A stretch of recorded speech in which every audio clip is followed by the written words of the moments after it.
பெருமாளை வணங்குபவர்கள் எல்லாம் முட்டாள்கள். ஏன் அந்த பெருமாளையே முட்டாளாக நினச்சிட்டு தான் நிறைய அநியாயமும் அக்கிரமமும் அதில் ஊழலும் என்னென்னவோ இன்னும் பண்ணிக்கிட்டு இருக்காங்க. பக்த கோடிகள், கோடான கோடி பக்த கோடிகள் எல்லாருமே திருப்பதிக்கு போகிறாங்க. அவங்கள எல்லாருமே முட்டாள்னு நினச்சிடுறாங்க. ஒரு பயபக்தியோடு நம்ம இறைவனோட சக்தியை உணர்ந்து நம்ம திருப்பதிக்கு போகிறோம். ஆனால் அதையெல்லாம் பொருட்படுத்தாமல் நம்மளை அதிக நேரம் நம்மளை அங்கே காக்க வச்சு இன்னும் என்னென்னவோ அநியாயங்கள் பண்ணிகிட்டு இருக்காங்க. அதெல்லாம் கடவுள் பார்த்துட்டு சும்மா இருக்காருன்னு நம்ம நினைக்கக்கூடாது.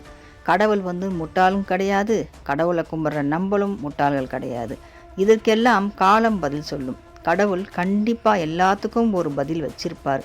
யாரை எப்போ என்ன பண்ணணும்னு அவருக்கே தெரியும்.